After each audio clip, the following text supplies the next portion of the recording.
Welcome back to another AP video. Today we're going to be looking at a particular skill that we use on DBQs or document-based questions called the outside detail, or a detail that's in historical situation. Okay, what the heck does that mean? So let's start off with this. Have you ever wondered why you do particular types of things? Now, you might look at that and just say, well, it's kind of obvious. Either there was a purpose behind it, or I was thinking about doing something, or let's just be honest, it's just kind of an accident, right? But we kind of know that when we make decisions to do things, we're often influenced by events that have happened right outside at our time period. Just think about for a second the following questions. When you've made a decision to do something in your life, do you oftentimes wonder, what made me do that specific decision? What triggered my emotions? Would I have acted differently if another situation had happened? Okay, what kind of situations am I talking about here? I mean, just think about it for a moment. When you've done actions in your life, were you triggered because you met a new friend, because a new sibling was born into your family? Maybe it was your birthday and that got you to do something. Or remember the day that you got into Loyola High School. How did that kind of influence the actions that you did? The point is this. The point is when we make decisions, we are oftentimes influenced by very concrete and specific events that happen outside of ourselves. Okay, so we've learned about two types of context that are important to history. You probably remember contextualization. Now I'm teaching you something called historical situation, or the outside detail. Well, what's the difference between the two? When we talk about historical context, we're talking about broad movements that take place over a long period of time. Think of the Industrial Revolution, the Enlightenment, scientific revolution, or the civil rights movement. These are broad movements that influence actions that take place over time. Historical situation or outside detail is about a specific concrete event.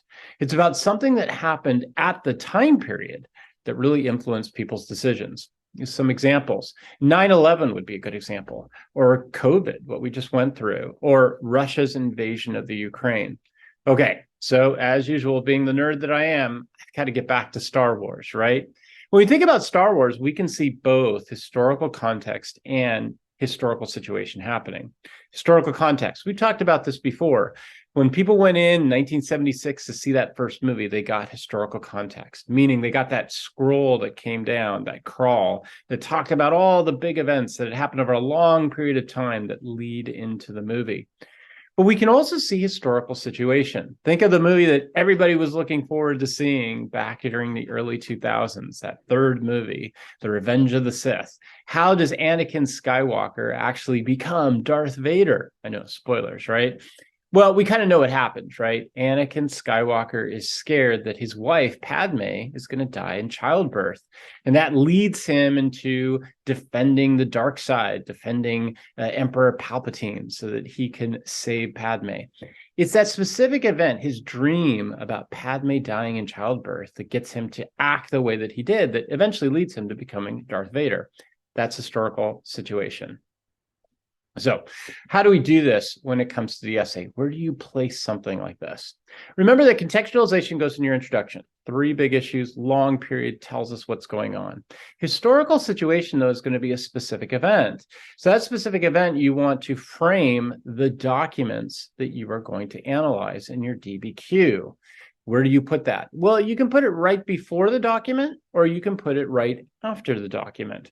Oftentimes, where I like to put my historical situation or example is the final sentence of a body paragraph. That allows me to frame the documents and then kind of transition into the next paragraph.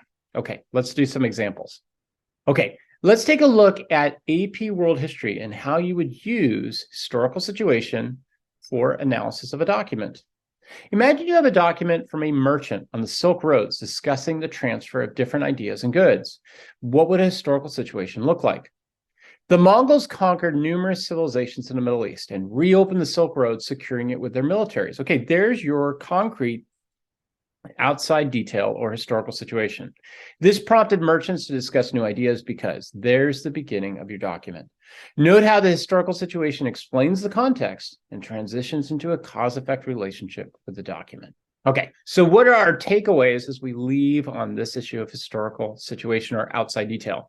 Remember, there are two different types of context. There's contextualization, those long-term contextual issues in your introductory paragraph.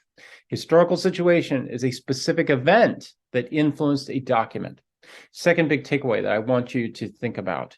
Remember that the whole point of historical situation or a concrete detail is to explain the influence on a document. That's why it's in a DBQ. And last off, remember that the purpose about why we're doing this is to show how specific events caused or had an influence on authors as they wrote documents. Okay, good luck on your DBQ. See you in class.